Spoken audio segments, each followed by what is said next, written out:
अस्सलाम वालेकुम। yasinanalysis.com के प्लेटफॉर्म पर आप तमाम लोगों को खुशामदीद। आज 22 मई का दिन है। रात का इस वक्त टाइम हो रहा है पाकिस्तान के कराची में, और अब से कुछ घंटों के बाद ग्लोबेक्स मार्केट जो कि 23 मई यानी 23 मई शुरू हो जाएगा, मंडे का दिन होगा, और मार्केटें अपने नॉर्मल टाइमिंग्स जो पाकिस्तानी वक्त के मुताबिक रात को या अर्ली मॉर्निंग 3 बजे खुल जाती हैं, उस हवाले से कुछ इंपॉर्टेंट इवेंट्स जो होते हैं वो आपके साथ शेयर किए जाते हैं। आज संडे का दिन गुजरा, कल सैटरडे का दिन था, और उसमें हम जैसे मैंने हमेशा आपसे कहा है कि सैटरडे और संडे को हम ये कोशिश करते हैं कि जो भी इंपॉर्टेंट इवेंट्स हों जिसके पॉजिटिव या नेगेटिव असरात सोने, चांदी, पैलेडियम, प्लैटिनम, करेंसी या स्टॉक मार्केट पर पड़ते हैं, वो आपके साथ कुछ शेयर किए जा सकें। अच्छा, इससे पहले हम कुछ पाकिस्तान के बारे में बात करते हैं। पाकिस्तान की खबरें तो आपको सारा दिन कल से आज हर चैनल पे, ख़ास तौर पे ARY, जियो, दुनिया न्यूज़ पर उर्दू ज़बान में आपको मिलती रहती हैं, और आप उनको उनका जायज़ा मैं समझता हूँ इधर इस yasinanalysis.com पर करना इतना मुनासिब नहीं होगा, क्योंकि आपको बहुत डिटेल खबरें ARY और दूसरे उर्दू चैनल्स पे पाकिस्तान में मिलती रहती हैं। और ख़ास तौर पे जो इमरान खान साहब की तरफ से ऐलान हुआ है कि वो 25 मई से जो लॉन्ग मार्च का सिलसिला है हुकूमत को टॉपल करने के हवाले से वो शुरू कर रहे हैं, और श्रीनगर हाईवे पर वो दोपहर को 3 बजे 25 मई को मुलाकात करेंगे आवाम से, आम लोगों से। और अब ये देखना है कि हुकूमत इस हवाले से क्या कुछ करती है। बहरहाल ये तमाम तफसीलात आप उर्दू चैनल्स पे देख सकते हैं। अच्छा, जो सबसे इम्पॉर्टेंट इवेंट जो हमारे पास इन 2 दिनों में, हफ्ता और इतवार में गुजरा है, वो है रूस का यूक्रेन के हवाले से जो पिछले 3 महीने से जो सिलसिला चल रहा है, और हम ये देख रहे हैं कि रूस मुस्तकिल बमबारी और अटैक्स करता चला जा रहा है यूक्रेन के ऊपर, और यूक्रेन तकरीबन 70-80% उसने कैप्चर भी कर लिया है। इस कैप्चर के हवाले से बहुत सारी खबरें आती रहीं कि जनाब अमेरिका या यूरोपियन यूनियन या बरतानिया ख़ास तौर पे यूक्रेन की मदद को आ रहा है, और यूक्रेन को बचाने के लिए वो हर मुमकिन कोशिश करेंगे। इस हवाले से बरतानिया ने, यूरोपियन यूनियन ने और अमेरिका ने बहुत सारी कोशिशें की, लेकिन अभी तक हमने ये देखा है कि जो मिलिट्री अटैक्स होने चाहिए थे, जो फौजी एक कन्वेंशनल वॉर वाली सिचुएशन अमेरिका या यूरोपियन यूनियन और बरतानिया की तरफ से होनी चाहिए थी, या वो यूक्रेन की मदद को पहुंचते ही वो सिलसिला अभी हमें नज़र नहीं आ रहा। और यूक्रेन की मदद को सिर्फ हम ये कह सकते हैं कि अमेरिका ने डिफरेंट फाइनेंशियल इंस्टीट्यूशंस के हवाले से रूस के ऊपर पाबंदियां लगा दी। जो बैंकिंग फाइनेंशियल सिस्टम होता है SWIFT, स्विफ्ट, उसको बैन कर दिया, और कोशिश ये की गई कि जनाब रूस को एक आइसोलेशन का शिकार कर दिया जाए और पूरी दुनिया से उसको कट ऑफ कर दिया जाए। लेकिन इससे पहले भी मैंने आपसे ये कहा था कि रूस इतनी आसानी से हार मानने वाला नहीं, और रूस ने इन तमाम अटैक्स का जो यूक्रेन पे उसने किया, उसने उसका पहले होमवर्क लाजमी किया हुआ होगा। ऐसा नहीं है कि उसने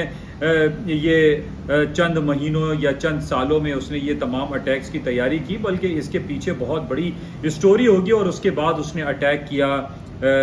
यूक्रेन के ऊपर। अब यूक्रेन हम ये जानते हैं कि जो स्ट्रैटेजिकली और जो जियोग्राफिकली बड़ी इंपॉर्टेंस रखता है, और रूस तकरीबन अपने 70-80% एनर्जी सेक्टर, जिसमें पेट्रोल, डीजल और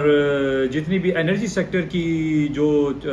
जो आइटम है वो एक्सपोर्ट करता है पूरे यूरोप को। और पूरा यूरोप जब खास तौर पे सर्दियों का मौसम आता है, तो यूरोप सबसे ज़्यादा जो एनर्जी, गैस और पेट्रोल ख़रीदता है वो रूस से ख़रीदता है। और इस तरीके से हम ये कह सकते हैं कि रूस के ऊपर ही पूरा यूरोप डिपेंड करता है। रूस अगर अपनी जो सबसे बड़ी उनकी जो गवर्नमेंट बेस कंपनी है गैसप्रोम, अगर वो इसको बंद कर दे, उसके स्विचेस ऑफ कर दे, तो पूरा यूरोप ठंड से ही ख़त्म हो जाए, मर जाए। इस बेसिस पे हम ये देखते हैं कि रूस अपने पेट्रोल और एनर्जी सेक्टर को एज अ वेपन यूज़ करता है।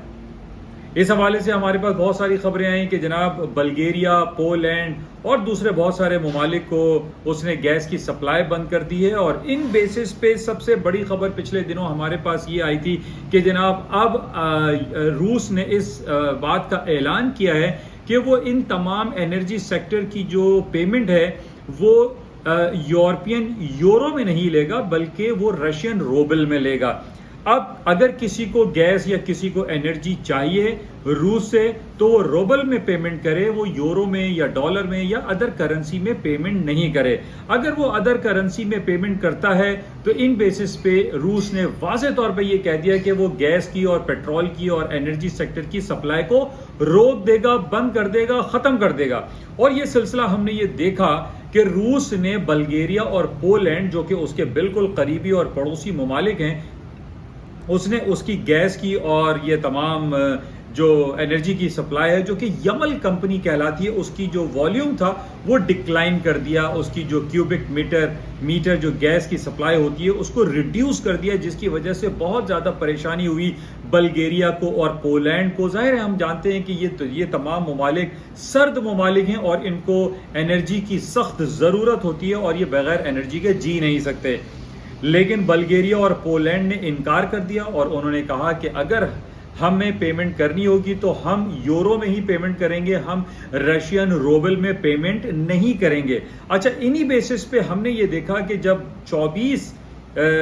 फरवरी को जब अटैक करता है रूस यूक्रेन के ऊपर, तो हमने देखा कि बड़े वीकर साइड पे रशियन रूबल चला जाता है और 150 रूबल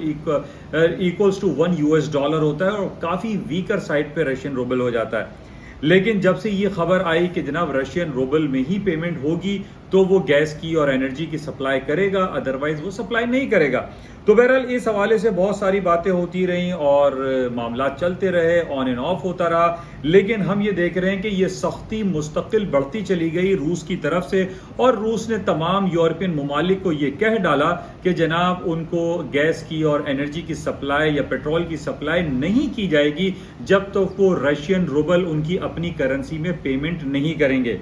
बहरहाल अब यहाँ पर एक बहुत ज़्यादा संगीन मसला क्रिएट होता हुआ हमें दिखाई दे रहा है, और वो है जर्मनी और इटली की तरफ से। ये दो बड़े ममालिक हैं यूरोप के। जब हम ये देख रहे हैं कि रूस ने ये ऐलान किया कि वो पोलैंड और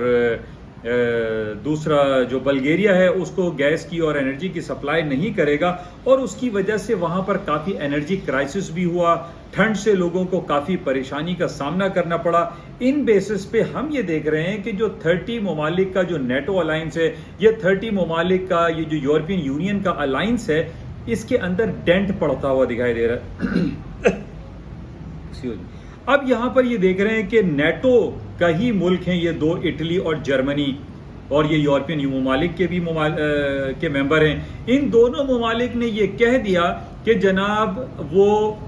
रशियन रूबल में ही पेमेंट करने को तैयार हैं। अब देखिए यहाँ पर यूरोपियन यूनियन पे डेंट लगना शुरू हो रहा है। अब अगर ये अमेरिका या नेटो वाले ये समझते हैं कि जनाब हम रूस को जो है वो घेर लेंगे और उसको दबा लेंगे, ये बात मुमकिन दिखाई नहीं दे रही। अब यहाँ पर दरारें पड़ती हुई दिखाई दे रही हैं यूरोपियन यूनियन में, क्योंकि यहाँ पे यकजा एक प्लेटफॉर्म पर मौजूद नहीं है यूरोपियन यूनियन। यूरोपियन यूनियन के दो ममालिक यानी इटली और जर्मनी का ये कहना, इवन के फ्रांस ने भी यही कहा था कि वो रशियन रूबल में पेमेंट करने को तैयार है। अब यहाँ पर ये दिखाई दे रहा है कि जब ये ममालिक, जिनके अंदर बहुत बड़े बड़े ममालिक भी शामिल हैं, और वो तमाम ममालिक जो है वो रशियन रूबल में, वो कहा यह जा रहा है कि वो रशियन रूबल में पेमेंट नहीं करें बल्कि वो यूरो में पेमेंट करें। अब वो कहते हैं कि भाई अगर हम रशियन रूबल और यूरो की मामलात में पड़े रह गए तो हमारी आवाम तो एनर्जी क्राइसिस की तरफ चली जाएगी। हमारे पास बिजली, गैस, पानी, ये तमाम ज़ाहिर है ये एनर्जी से चलते हैं, तो यहाँ पर एक बहुत बड़ा संगीन मसला क्रिएट हो सकता है। इन बेसिस पे हम ये कह सकते हैं, जो मेरी प्रेडिक्शन आज की तारीख में ये चल रही है कि जनाब नेटो में दरारें पड़ रही हैं और नेटो के चंद ममालिक ये कह रहे हैं कि वो हम रशियन रूबल में ही पेमेंट करने को तैयार है। तो यहाँ पर ये बात सामने आ रही है कि यूरोपियन यूनियन की जो एग्जिस्टेंस है ये तो बड़े खतरे में पड़ती हुई दिखाई दे रही है कि रशियन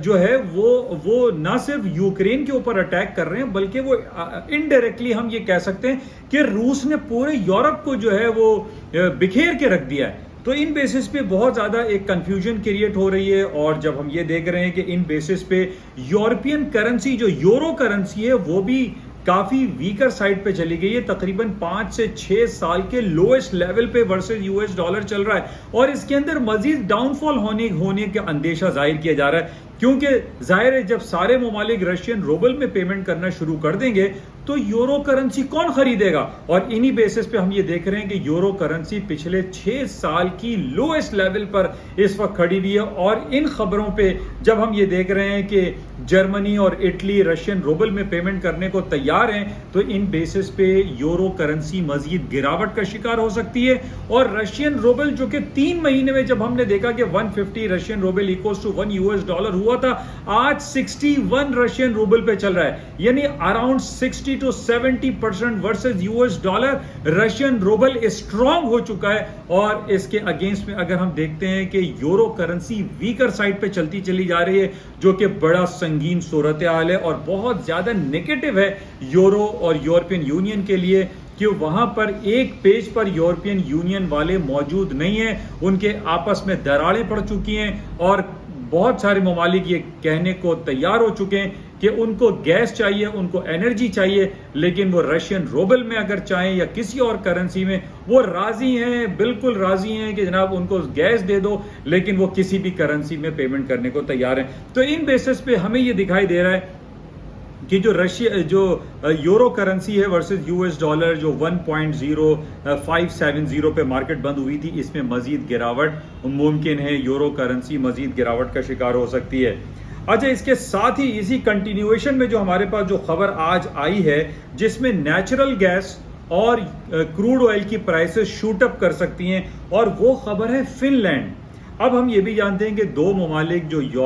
नॉर्थ यूरोप के बड़े पुरसुकून और पुरतायुश और बड़े नेचर परस्त और नेचर के दोस्त ममालिक कहलाते हैं, जिसमें नॉर्वे, स्वीडन और फिनलैंड, जो कि फिनलैंड बिल्कुल पड़ोसी मुल्क है रूस का, उसकी तरफ से ये खबर आई है। क्योंकि फिनलैंड ने इस बात पे रजामंदी का इजहार नहीं किया है, वो ये कहता है कि हम यूरो करेंसी में ही पेमेंट करेंगे, और उसकी 20 तारीख लास्ट डेट थी, 20 मई, और 20 तारीख गुजर गई और उसने पेमेंट रशियन रूबल में नहीं की। तो इस बेसिस पे हमारे पास आज ये खबर आई है कि फिनलैंड की जो सप्लाई लाइन थी रूस की तरफ से, जो पेट्रोल, डीजल और एनर्जी सेक्टर की जो सप्लाई थी, वो कट ऑफ कर दी गई है, नेचुरल गैस बंद कर दी गई है। फिनलैंड को एक एनर्जी क्राइसिस का सामना करना पड़ सकता है। न सिर्फ फिनलैंड, बल्कि हमारे सामने ये भी खबर है कि जो स्वीडन कंट्री है, स्वीडन और फिनलैंड, जो कि पहले एक नॉन मिलिट्री अलायंस का हिस्सा थे, जो कि एक न्यूट्रलिटी के बेसिस पर अपनी जिंदगी गुजार रहे थे पिछले 75-80 सालों से, अब हमारे पास ये खबर आ रही है कि जनाब फिनलैंड और स्वीडन ने नेटो की जो मिलिट्री अलायंस है उसमें शमूलियत की दरखास्त दी है, जो कि रूस और मॉस्को के लिए बहुत ज्यादा परेशानी है और गुस्से वाली बात है। और रूस ने ये कह दिया है कि फिनलैंड और स्वीडन अगर मिलिट्री अलायंस उन्होंने किया नेटो के साथ, उसके उनको बड़े भयानक नताइज भुगतने पड़ेंगे, बिल्कुल वैसे ही जिसमें हम ये देख रहे हैं कि रूस ने यूक्रेन को तबाह कर दिया है, और अब बारी आती हुई दिखाई दे रही है फिनलैंड और स्वीडन की। लेकिन हमारे पास ये भी खबर है कि जनाब जो बाइडेन साहब, जो अमरीकी सदर हैं, उन्होंने बहुत ज्यादा बैक करने की बात की है, और उन्होंने कहा है कि हम फिनलैंड और स्वीडन की भरपूर मदद करेंगे। लेकिन यहाँ पर एक बात हमें समझ में ये नहीं आ रही है कि अमरीका को आखिर क्या जरूरत आन पेश पड़ी है कि वो पूरे यूरोप को हिला रहा है, और पुरसुकून यूरोप और एक खूबसूरत और हसीन ममालिक जिनको हम तस्वुर करते थे बचपन से कि फिनलैंड, स्वीडन, नॉर्वे एक पुरसुकून ममालिक हैं, उनकी आज़ादी को, उनकी पीस माइंडेडनेस को क्यों डिस्टर्ब किया जा रहा है, और उनको छेड़ा जा रहा है कि जनाब आप रूस से भी पंगा ले लो। अब देखें, इस बेसिस पे हम सिर्फ यही कह सकते हैं कि जनाब अमेरिका को हमेशा कहीं ना कहीं कोई जंगी कैफियत रखने की कुछ आदत सी पड़ गई है। पिछले 35-40 सालों से हम ये देख रहे हैं कि अमेरिका ने अफगानिस्तान के ऊपर जंग मुसल्लत की हुई थी, और आज 35-40 साल के बाद जब अमेरिका अफगानिस्तान से निकल गया है, तो अब उसको कहीं ना कहीं और मदाखलत करने की जो है वो उसका बड़ा दिल चाह रहा है। और इस पे एक अल्लामा इकबाल का बड़ा ज़बरदस्त एक शेर मैं पढ़ता हूँ कि झपटना पलटना, पलट कर झपटना, लहू गरम रखने का बस है एक बहाना। तो अमेरिका को यही दिखाई दे रहा है कि जनाब वो तमाम ममालिक में एक अमन और शांति वाला जो माहौल है उसको शायद पसंद नहीं है। तो इन बेसिस पे हम देख रहे हैं कि फिनलैंड और स्वीडन के खिलाफ भी रूस जारहत का मुजाहरा कर सकता है, जिन बेसिस पे न सिर्फ एनर्जी सेक्टर की प्राइसेस में मजीद इजाफा होगा और इस मजीद इजाफे से जो इन्फ्लेशन और गिरानी और इफराते ज़र का जो एक तूफान जो पूरी दुनिया में आ जाएगा, ये भी एक बड़ा खतरनाक अमल हो सकता है। क्योंकि हम ये देख रहे हैं कि पिछले 40 साल की बुलंद तरीन सतहों पे महंगाई अमेरिका में और बरतानिया में इस वक्त चल रही है, और ना सिर्फ बरतानिया और अमेरिका में बल्कि हम ये देखते हैं हमारे मुल्क अपने पाकिस्तान में, इंडिया में और जो साउथ एशियन कंट्रीज हैं, यहाँ पर महंगाई का जो रोना है वो बहुत ज्यादा बढ़ता चला जा रहा है। और उसकी वजह सिर्फ और सिर्फ यही है कि क्रूड ऑयल और एनर्जी प्राइसेस जब बढ़ती हैं तो पूरी दुनिया में महंगाई बढ़ जाती है। और ना सिर्फ पाकिस्तान में महंगाई में इजाफा होगा इन बेसिस पे, बल्कि हमारे यहाँ जो हम कोर प्रोडक्ट हम जो इंपोर्ट करते हैं, जो 60-70% हम क्रूड ऑयल इंपोर्ट करते हैं, और इंपोर्ट करने के बाद हमें इसकी पेमेंट डॉलर्स में करनी पड़ती है, तो डॉलर को मजीद पर लग सकते हैं और महंगाई और ज्यादा हो सकती है। तो बहरहाल ये फिनलैंड, स्वीडन और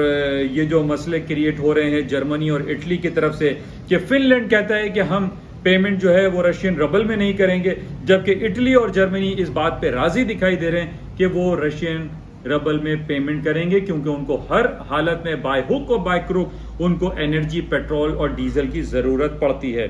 बहरहाल ये बड़ी इंपॉर्टेंट एक डेवलपमेंट है, और इस डेवलपमेंट पे हम ये समझते हैं कि जब हम आधे यूरोप को ये देख रहे हैं कि वो रशियन रबल में पेमेंट को करने को तैयार है, और आधा यूरोप जो है वो इधर दिखाई दे रहा है कि वो कुछ भी हो जाए, रशियन गैस को कट ऑफ कर दिया जाए, लेकिन वो रशियन रबल में पेमेंट करने को तैयार नहीं, जिसमें हमें ये वाज़ेह दिखाई दे रहा है कि यूरोपियन यूनियन डिस्टर्ब हो गई है, यूरोपियन यूनियन में दरारें पड़ चुकी हैं, और 29-30 ममालिक का जो EU है, यूरोपियन यूनियन है, ये बिखरता हुआ दिखाई दे रहा है, इसका शिराजा बिखरता हुआ दिखाई दे रहा है। और इन बेसिस पे ये कहा जा सकता है कि यूरो करेंसी भी अपने डाउनफॉल की तरफ रमा दमा मजीद हो जाएगी।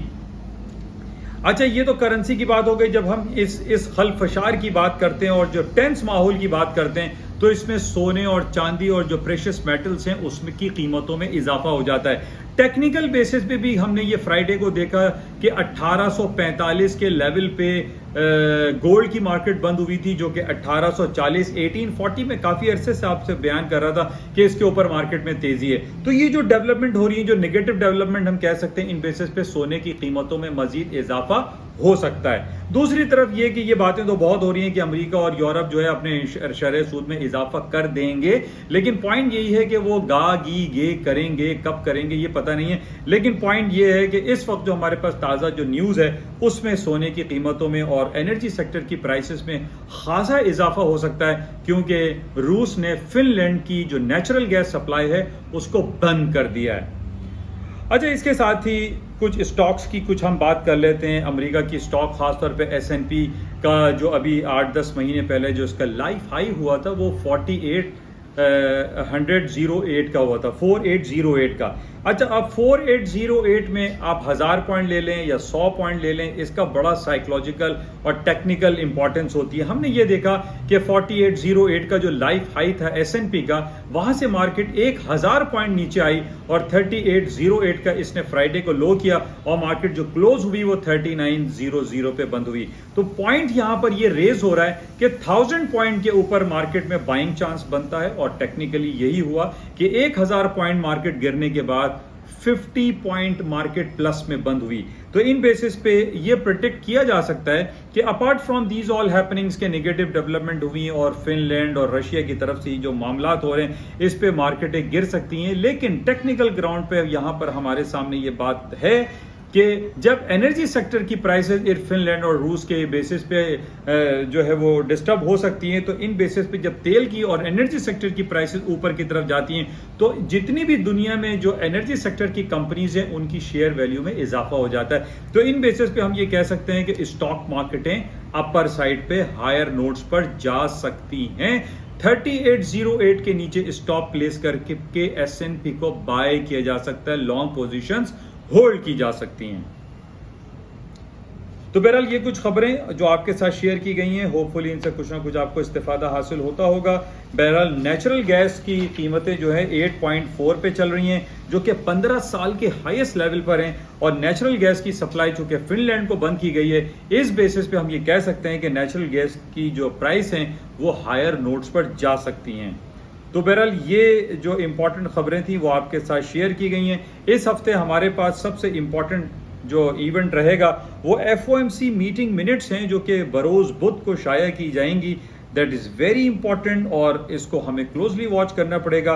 और दूसरी तरफ और भी कुछ खबरें हैं कि रिसेशन फियर चल रहा है और हालात ख़राब हैं, इसको हम बाद में देखेंगे। लेकिन आज की जो इम्पोर्टेंट खबर वो मैंने आपके साथ शेयर की कि फिनलैंड को नेचुरल गैस की सप्लाई रूस ने बंद कर दी है। इसके असरात अब हम सुबह देखते हैं कि मार्केटों में क्या कुछ होता है। इजाज़त दीजिए, खुदा हाफिज़।